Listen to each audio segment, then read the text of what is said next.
Good morning.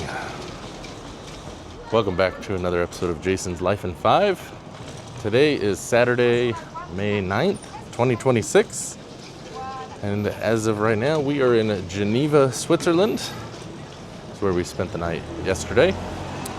We'll be here in the morning, and then we will be taking a train at around 2:30 this afternoon and heading up towards Paris. My daughter is not excited to go to Paris. She has no desire, but she's very excited to go to Paris because we're going to end up tomorrow going just outside of Paris. But today we are not there to start. We, as I mentioned, are in Geneva, so we're going to go explore. This might be one of the destinations we have the least things planned to do. This stop was more of a necessity of our travel route. So we're going to wander around and just kind of try to find some things. There's one or two things we definitely do want to see. But beyond that, I think we're just going to kind of explore and see what we find in the few hours that we have. Why don't you come along and join us? My daughter has seen these signs and she said, I do not understand what it is with not holding a kid's hand, because on the other side, you've got that. And she said, I don't know what it is. And I said, well, this sign is saying it's a pedestrian zone, whereas this sign here is telling us we're entering a non-pedestrian zone. So there's cars. I'm pretty sure that's what it means. But I just kind of made that up. We're crossing the bridge over the river to the old part of town. And there you can see the Jet, one of the famous landmarks of Geneva. Supposedly it is the highest fountain. My daughter said it's like 100 meters or something. They have these banners on the bridge, and I've seen markers painted on the ground say the Geneva Marathon. Evidently that is tomorrow. And that's the second city we've gone to that we've missed the marathon by one day. Dang it! That could have been us, but probably not. We've made it across the river. We're at the Geneva Jardin Anglais. At least that's my best attempt at it. Found this really cool statue. It's got some writing around the base. It looks like it's in French, so I will do my best to figure it out, but it is something neat to look at. It says at the base, in memoria de la Réunion des Cantons de Geneva à la Confédération Suisse, la people Genevois. So I feel that this is not the normal look you get of the flower clock. There's not normally marathon banners because this is where the marathon pickup is. That's kind of interesting. They've got a clock surrounded by flowers. If you look just over that tree, you can see the Jet. I do have to wonder what they do in the winter. Do they still have the flower clock, or do they have like fake flowers or winter flowers? I don't really know, because I would imagine they get some snow here. This would be the marathon pickup, I believe. Here's the this fountain. I'm sure it would be much more open normally. With our official sun cream sponsor, Dr. Generali.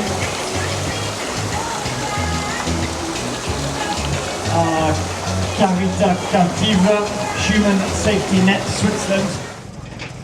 We're thinking we would walk down here towards the Jet. I believe there's a little place you can walk closer, but there appears to be a mass of people running our direction. Maybe there's like some disaster and we should be running the other way. Or it's just people running the day before the race, I suppose. They have a sign talking about the specifics of the Jet. And then there's this walkway out there. I think we'll walk out here and get a little bit closer. Now I would have gotten closer to the sign so we could read it. However, it's in a fenced off area and I can't tell why. So it's kind of strange. I guess we don't get the facts of the jet. We will just make them up. There's the world's largest jet, and my daughter is just looking at the water for fish instead. I was thinking about all the different invertebrates that you could not see that are definitely there. Invertebrates we can't see that are definitely there. Okay. Now, I, of course, am joking. I'm not going to make up any facts about the jet. I did look up a few things. It originally was installed in 1886, and it was actually a little bit downriver from here. It was actually a valve to release hydraulic pressure. A short time later, they realized the aesthetic value of it, and they moved it up here in 1891, I think it was, to its present location when they marked the 600th anniversary of the Swiss Federation. At any given moment, there's about 7,000 liters or 1,800 US gallons of water in the air.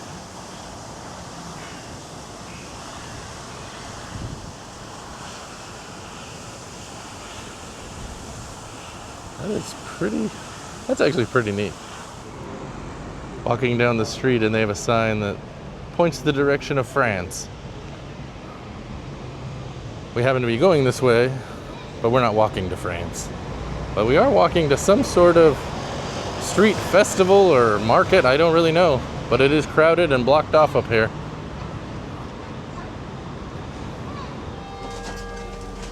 Looks like we found the farmer's market.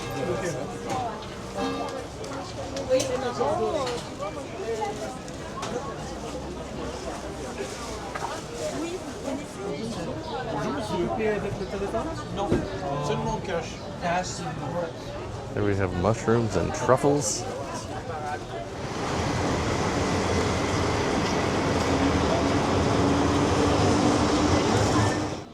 Up here, I believe the cathedral is up ahead, plus the destination we are headed to. But sometimes it's difficult when the roads all kind of curve and you can easily lose your way. We're gonna cut through this park here to our next destination. It's always lovely to go through the parks in Europe. They are so nice, especially in the spring. You can see lots of flowers and things starting to bloom. So take a little walk through the park. Behind me is a monument to the Protestant Reformation here in Geneva. It has key individuals that are featured on the monument. This second statue here with the long pointy beard, it's either Calvin or Farrell, I believe. My daughter just told me she thinks that looks like the knight in Indiana Jones and the Last Crusade, the one that guards the Grail. I don't know, what do you think? He chose poorly. We noticed this statue who was wearing a cape. It says it is Gustave Monnier, and he was the co-founder of the International Committee for Relief of the Wounded, which became the International Committee of the Red Cross after 1876. And you can see the cape has, looks like the Red Cross logo. It's got some of the presidents on there, including Gustave Monnier. I guess they put a cape on him because they think he's a pretty super guy. And he's their hero. So he's a superhero. Continuing through the park to our next destination. I think we're getting pretty close. We don't typically have restaurants like this in parks in America. That's for sure. Coming out of the park, it looks like this might be a theater. Tragedy. Comedy, and I can't read what it says in the middle there. So we are at one of the landmarks. This was put in, I believe, about 12 years ago in 2014. This is the Frankenstein statue. Now, everyone calls the monster Frankenstein, but it's actually Frankenstein's monster. But the name of the statue, when I looked it up, is Frankenstein statue. But anyways, this is a sculpture of Frankenstein. And you might say, why is there a sculpture of Frankenstein in Geneva? Well, that's because the book written by Mary Shelley was actually written while she was staying in Geneva. So it's kind of a neat little nod to the history. Now, the other thing that you will notice is it does not look anything like the Frankenstein you might be used to. You know, what we see in the movies, you know, and a lot of that is from the early 1900s, you know, the Universal Monsters, when they came with that series of movies. You can see all of the stitching where the monster was assembled and put together. For some reason, that detail of the zipper not being zipped is funny to me. But kind of an interesting piece of history I think most people don't realize about Frankenstein being set here. There was a tour group that came through, and the guide said that in the book that Frankenstein's monster, when he killed his first person, it was in the square, and this is the square, and that the mountains up here are the mountains that he fled to. So, all right, I think we're gonna go and see if we can find some lunch, and then see what kind of time we have left before we're gonna catch our train. We stopped in the Coop, or Co-op, I guess it could be Co-op. Got a lunch of baguette sandwiches. Katya got the jambon, so just ham. Whereas Tanya and I each got the jambon and fromage. But there's like egg and tomato on here as well, so I don't know about egg on a ham sandwich. But you eat what you can.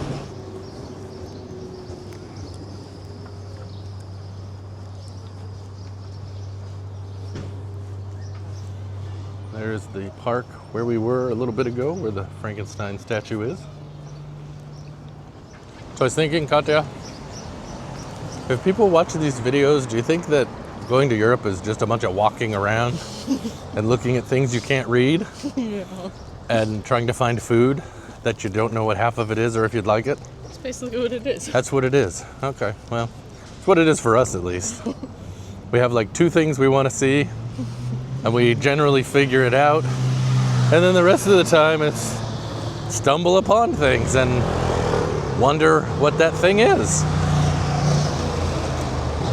Traveling. Lake Geneva over there. There's a monument that my daughter had seen online. We figured we'd make our way over there. We have about an hour and a half, so we gotta be at the train station. So not a ton of time, but more than you just want to sit at the train station. They have this bridge that we're taking. It's a bridge over the water under the bridge. I don't know, it's a weird thing. But our feet, where we're walking, is below the water level, it appears. So it's kind of bizarre. And the river's on both sides, so they clearly have done this on purpose. My daughter keeps going on about how clear the water is and is enjoying watching the fish and the birds. There aren't any fish right here, but we were seeing some a little bit down the river ways. We are down on the riverfront, and we are at the monument Brunswick. You can see this behind me here. This was a monument built. There was Charles II, Duke of Brunswick. He wanted the city to build a monument in his name in a prominent position, and agreed he would leave his entire fortune to the city of Geneva if they would build the monument. And this is what they built for him in 1879. It is a mausoleum. I'm not 100% sure if he is laid to rest there. Looks like he might be. But he had a couple of specific requests. He wanted his father and his grandfather to be displayed, so I believe those are some of the statues up above.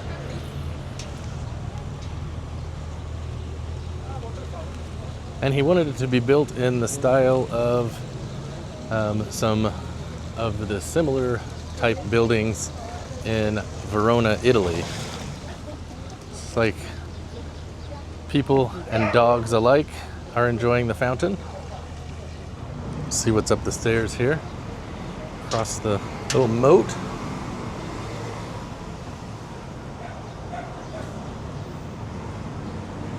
Not sure how well we can see beyond the fence there. You can see up in the dome. Looks like that's where a body might be laid. There's a stone sarcophagus, it would appear.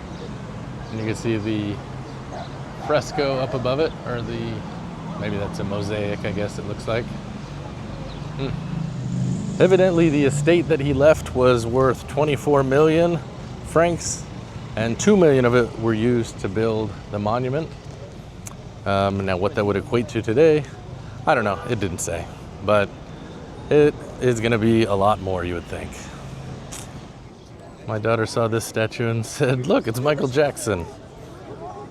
And I told her, I said, maybe it's Annie. Wonder if he's okay, Annie.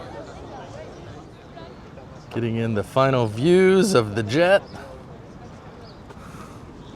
Gonna be heading over to the train station.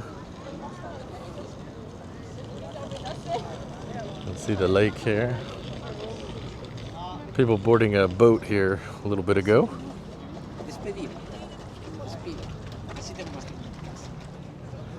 It is just nice to stroll through these parks, little walkways. That is one thing that they do very well in Europe. You know, they've got sculptures, you've got people just having picnics on the park and enjoying the scene. We have made it to our platform, platform 7, and we're going to be taking the TGV. I believe that's one of the higher speed trains. I guess I don't know for sure. We have assigned seats on this one here, so we're not 100% sure if we're together for everything. All I know is we're second class and we have seats. So get on board and find our place. And just like that, we bid adieu to Geneva and Switzerland and head our way into France.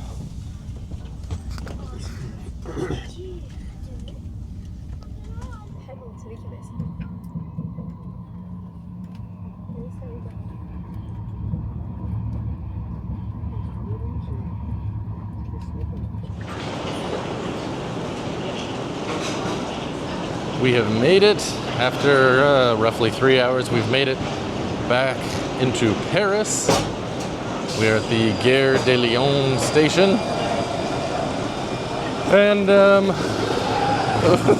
wait, Paris is somewhere. I mean, I think it's many Americans' dreams to come here. For my family, this seems to be a location that we've had many of our travel misadventures, shall we just say. I've been fortunate to come here a number of times. You know, not an incredibly high number, but, you know, 5-6 times previously. And we're debating. I was asking my daughter if she wants to go in and see some of the sights. And I think she's leaning towards yes, we will do that. So we're going to get a locker to check our bags, because we're actually staying outside of Paris, and that is quite loud, but we're staying outside of Paris. So we'll check our bags, go see some sights, and then go to our hotel. We are trying to find our way out of the train station. We've checked our bags. We're gonna go into Paris for, I don't know, maybe an hour or two. Maybe we go in some things, maybe we just look at some things, or maybe we just have problems like we always do in Paris and just leave mad. I do not know. I know, and I feel bad because I know many people want to come to Paris. Many people I know love Paris. I am just not that person, and that's okay. I'm still here. Do you love Paris? You've only been here once, right? Yes. And you just don't love it? I don't. Okay, well, I'm glad we got that out in the open.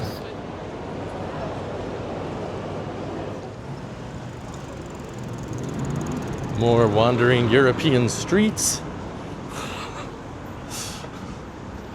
This time we're in Paris. That's what we do here. We wander Big European city streets.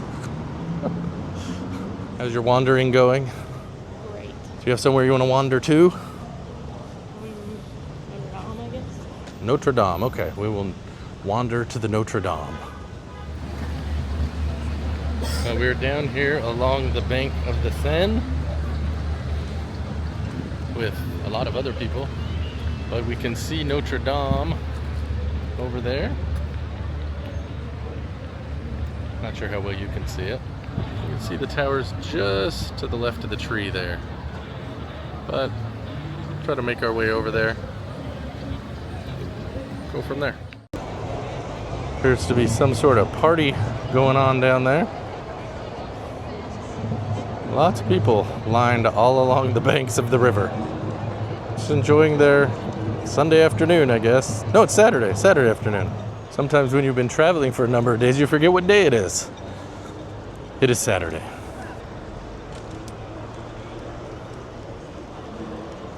So I am quite hungry. The girls said they're not, but we walked by this cake shop and I had to get something. And I don't know what I got because she didn't speak much English and I spoke even less French. So we'll see what it is. So here's what I got. It is I think a flan. It looks maybe like a cheesecake. I do not know. We'll try it and see.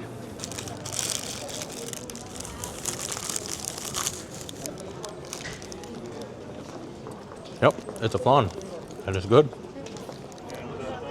Katya's friend who came to Paris, I think it was last year for the summer, with her family. She had recommended that Katya come here to this place called Amarino and get some gelato and make it into a flower or something. So this isn't the location she told her about, but it appears to be the same thing because they're making stuff into flowers. So hopefully it's good enough. So Katya got hers, I don't know, what'd you get, 3 or 4 flavors? 4. She just kept naming stuff. They said you could do as many as you want, I guess. And then you got a fruit macaron on top. How is the mango? Very mango-y. Very mango-y. All right, we'll give it a go. The one on the outside here is caramel. Ooh, that's actually very, very good. Would you like to try the caramel?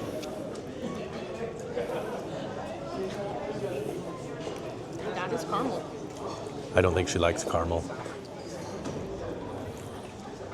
Continuing our way down the road, we have made it to Notre Dame Cathedral. That's what's here behind me. And we've actually been here before. When we were here in 2017, we brought both of the kids out to Paris and we went in. And then it was in 2019, we were actually at the airport traveling and we saw it on the news that Notre Dame was on fire and that it was burning down basically. So it is interesting to see it because I haven't been to Paris, I don't think, since 2017, now that I think about it. So, you can see the facade definitely looks a lot cleaner. It used to have a darker color. Up there you can see it's much more, kind of a light tan or, almost an off-white. But let's go see. I don't know if we'll be able to get in. Tickets are free to get in, I understand, but there might be a wait or they could be all gone. I think it's funny how they have that sign that says film. That's something nowadays people don't even think about.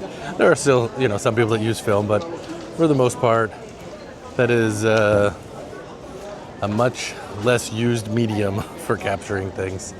But that was such a huge thing. I remember when I first started traveling, you didn't know how your photos would turn out till you got home. Whereas here we look at them and I didn't like that. Let's try again. So it looks like there are just a few people that want to go in to Notre Dame. So I don't know if there's even an option for us to go in or if we just have to wait in the line. Let me take a look.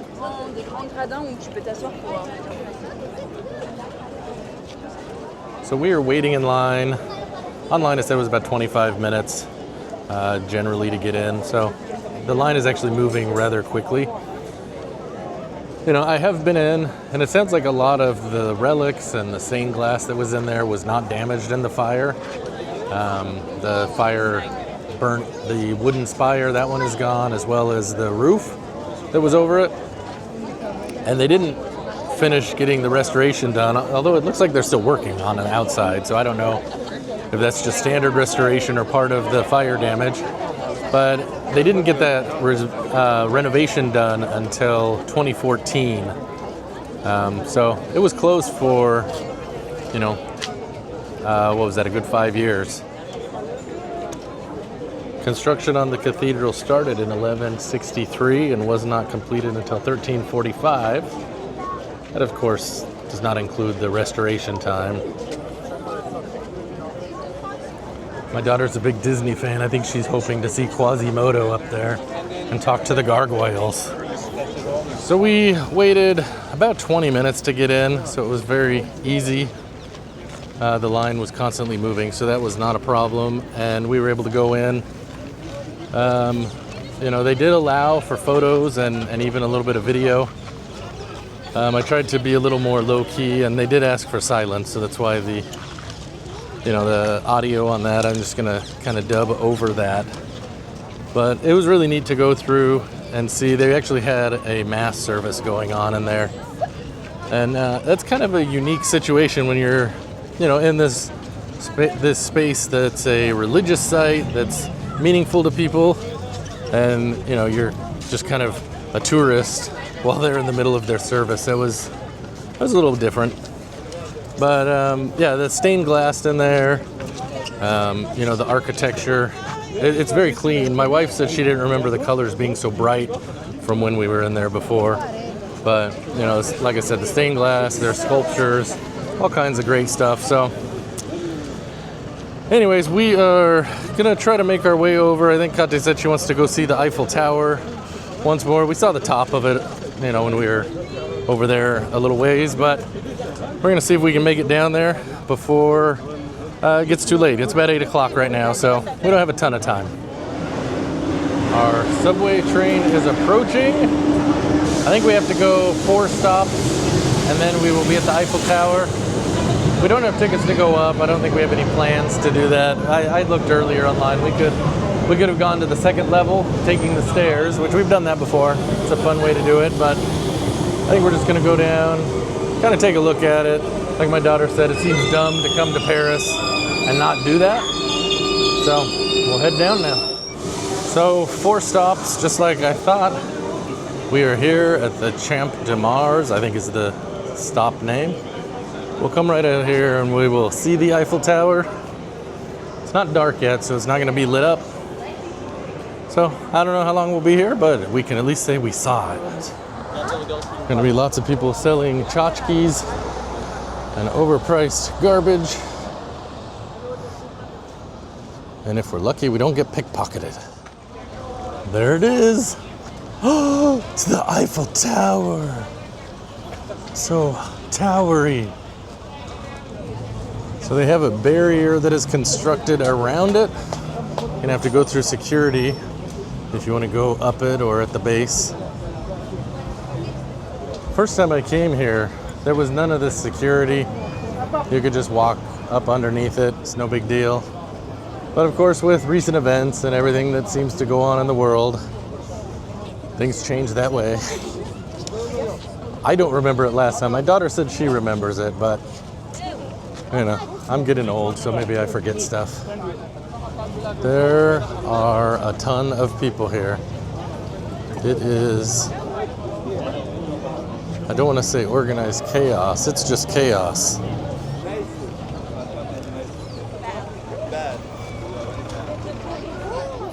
We're going to go across the river because that's where you will be able to get a picture or view of the entire tower.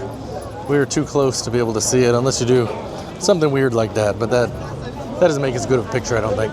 You can see the Olympic rings are there from when they had the Olympics 2 years ago. There was some debate in our group about when the Olympics happened. They said it was last year, and I said no, they happen on even years, 2024. Last time I was here, actually last time I saw the Eiffel Tower, I was running the Paris Marathon right over here. It's right on the other side of the Seine. You come running in front of the Eiffel Tower. It's about mile 18. And I left the course and came over and stood in line at an ice cream vendor and I bought a swirl chocolate and vanilla cone. And I carried that with me while I ran the next few, well, I don't know, it probably didn't last more than a mile, honestly, but carried that with me, and I could see lots of French onlookers in confusion at someone running the marathon while holding an ice cream cone and wearing Mickey Mouse ears. But for me, it was amazing. See the flag of the European Union waving over there? Well, our time at the Eiffel Tower, all 15 minutes of it is up, and we are going to head back to the train station.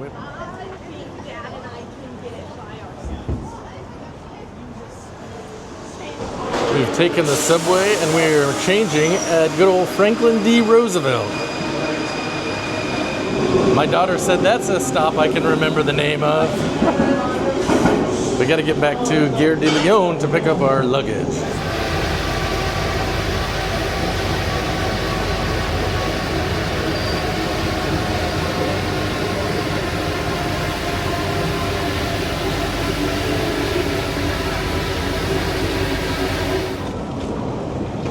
Well, you can see it is a little bit more sparse here at Gare de Lyon than it was earlier. It's almost 10 o'clock. We're waiting for our train.